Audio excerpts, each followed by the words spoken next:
norėčiau, kad atsiverstumėt Jono Evangeliją.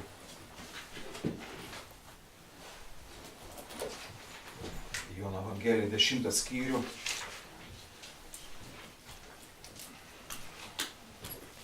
Šeštą ir 7 eilutės.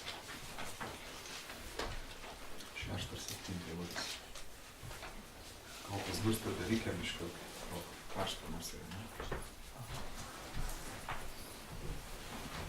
Jėzus pasakė jiems tą palyginimą, bet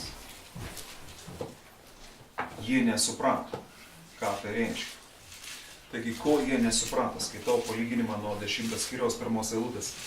Iš tiesų sakau jums, kas neina pro vartus į avių gardą, bet įkopia pro kur kitur, tas yra vagis ir plėšikas.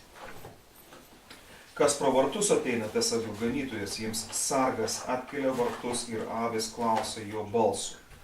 Klauso jo balsu. Jis šaukia savasis ir avis vardais ir jas išsiveda. Išsivaręs visas saviškės, jis eina prieš akį ir avis paskui jį seka, nes pažįsta jo balsą. Paskui svetimą jos neseks, bet nuo jo bėgs, nes nepažįsta svetimųjų balsų. Ir vėl grįžtu prie tos eilutės, kurią pradėjau. Ir Jėzus pasakė jiems tą palyginimą, bet jie nesuprato. Ką tai reiškia? Iš tikrųjų, kad suprasti palyginimus reikia iš tikrųjų Dievo dvasios. Dievo dvasios artumo, Dievo dvasios buvėjimą. Ir čia yra gili veikta. Nesvarbu, kad tu esi galbūt girdėjęs arba kažkas yra girdėjęs daug kartų. Nėra svarbu gyvenime, kiek tu esi kažkom tai yra girdėjęs. Ir tai nėra svarbu net kiek kartų esi girdėjęs Dievo žodį. Yra svarbu, kiek tai veik tavo ir mano gyvenime. Vienintelis dalykas yra svarbu. Jeigu tai veik tavo gyvenime, tada tai yra užskaitama. Jeigu tai neveik tavo ir mano gyvenime, galima sakyti taip, kad vadinas dar ilgai ir nuobodžiai girdėsi. Ir atsimenu, vakar buvome konferencijoje, lyderių konferencijoje, ir aš girdėjau ir vieną pasisakymą, ir kitą pasisakymą. Aš nesakau, kad aš nuvakščiau euforiją, ten viskas man labai patėk, ir aš toks, wow, super, visi žmonės, kurias noriu matyti, kai kurių galbūt nenorėjau matyti, kuriuos norėjau matyti, bet tų, kurių norėjau matyti, tai lygų nebuvo. Bet yra kita pusė, kada žmonės sako, aš tai jau girdėjau, aš tai kažkur mačiau, taip toliau. Aš nepuoliau visų pirma, gal net puoliau pradžių, galbūt tiek sąžiningam sakyti, teisti juos, bet paskui pradėjau galvoti apie savimą. Aišku, aš ir galėčiau pasakyti, aš tai girdėjau, aš tai mačiau, bet kits klausimas, ar tai veik mano gyvenimą, ar tai veik tavo gyvenimą. Ir 10 skyrius prasideda tą vietą, sak, iš tiesų sakau jums, kas eina pro vartus į avių gardą, bet kopia pro kitur, tas vagis ir plėšikas. Ir kada tau pasaka, kada tu esi vagis ir plėšikas, mūsų pirma reakcija, mūsų žmogiška reakcija, mes vis laik sakom ne. Ne aš, tai ne apie manim. O antra reakcija, galvoju, jeigu tu tai girdi šitą tekstą, tai tikriausiai apie kažkom kitko. Apie jį. Ne, tai apie tave. Mes jautam tik šventą pareigą pasakyti, apie kom dabar šitas tekstas yra. Bet jis labai aiškiai sako, iš tiesų sakau jums, kas neina pro vartus, kas yra varta. Jis sako, aš esu varta. Jeigu neini pro monis, tai kas esi? Vagis ir plėšikas. Mums tai skaudu suvokti ir priimti, ir mes galvojam, kaip mylintis Dievas gal pasakyti tokį frazę ir taip toliau. Bet Jėzus myl ir Jėzus gerbė, jis sakė, jeigu tu gyveni ne per manim, ne taip, kaip aš noriu, tai esi kas? Vagis ir plėšikas. Ir tiesa, diagnozė yra reikalinga kiekvienam iš mūsų.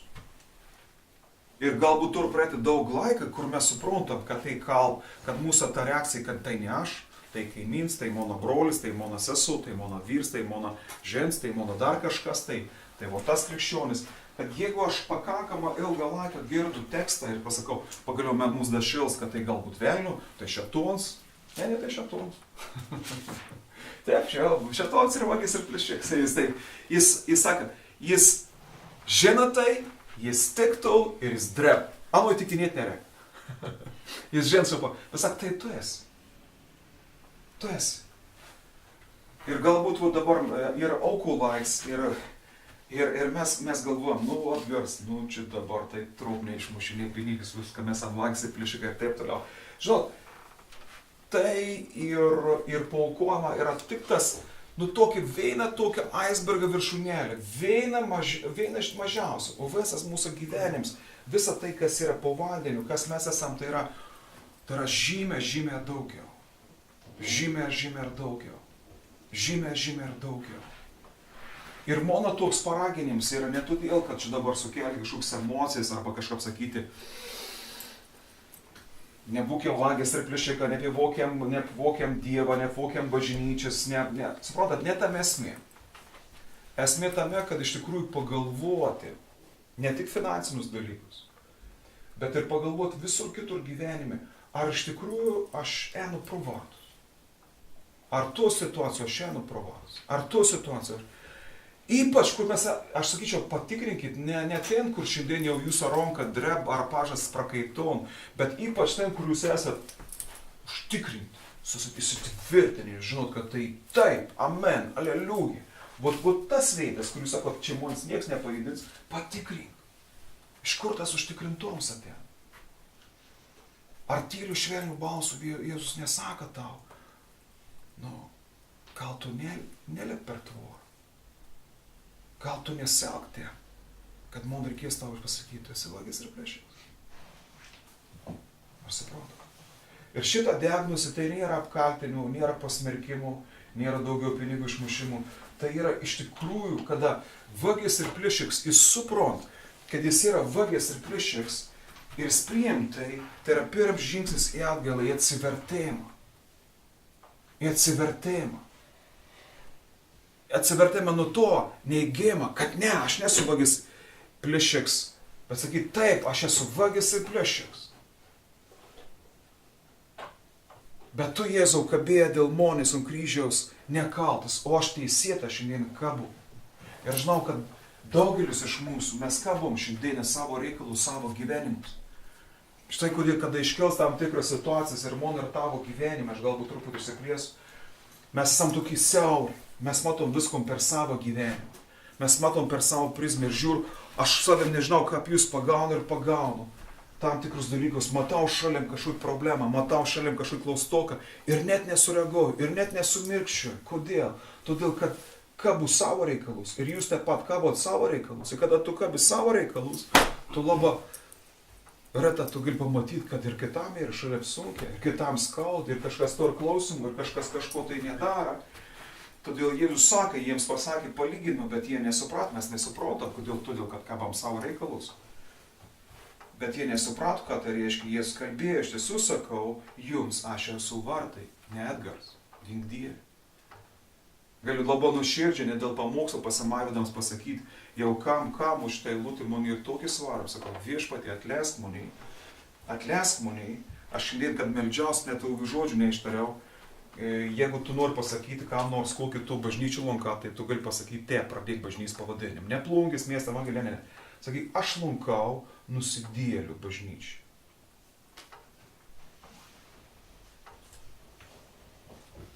Išteisintų Jėzaus kraują.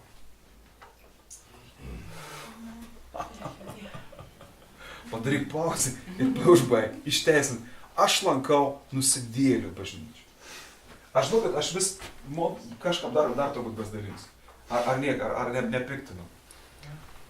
Šiaip surinks nepaukojimus, jeigu ką. Kad aš įtikėjau, aš galvoju, aš toks fainas bachūras, bičius esu. Geras bachūras, surada gerą Dievą, du geri susijungia ir galvoju, super. Aš geras, tu Dievi geras, bus nuostabus gyvenimas. Niekas. Pasirodo, aš kažko nesupratau ir vis labiau pradėjau suprasti. Ir aišku, kūniška prigimtis gal sakyti, tai tu čia mane Dieve nori pastatyti veidą, tai tu čia nori mane pažeminti, tai tu čia nori nusmukdyti. Kaip aš toks fainas bachūras, su tokias fainas ketinimas. Bet kada šiandieną aš turiu menį ne tik šiandieną susirinkimą, ar čia susirinkimą maldą, bet taip šiandieną, šiame laiko gyvenime. Aš pradedu suprasti, realiai, ne taip teorišką, teologišką, kad, žinot, neberekal Dievas man išgelbėjo. Aš galiu pasakyti gerą naujieną, neberekal, jūs esate išgelbėti.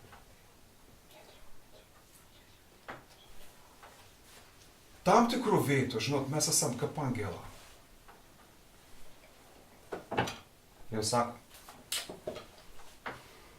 aš apie tavim galvoju po jos laiką, tik užmigdams, jeigu mums galėtume mėgoti, tik atsikeldamas.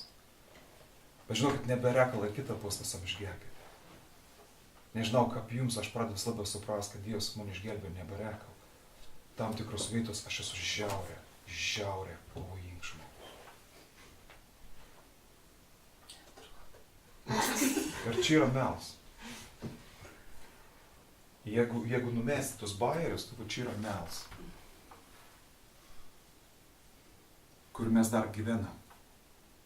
Mes galvojam, kad Dievas pasigailėjo. Suprantat, vėl aš kartuoju, savo tikėjau. Aš galvoju, geras vaikėn, surado gerą Dievą, 2 + 2 = 4, geras nuostabus gyvenimas. Nikrena.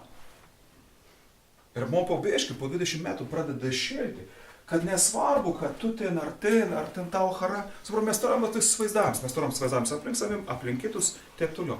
Aš pradedu suprasti, kad Dievas iš tikrųjų pasigailėjo. Nes kuria prasme, aš nesu šizofrenikas, aš esu pavojingas ir baisus žmogus. Ir todėl žmonės pasigailėjo ir kažkas šiandieną dar gyvena, sakykime, neįtikėjęs, neatsivertęs. Aš sakyčiau, brangieji, nustokim didžiuotis to.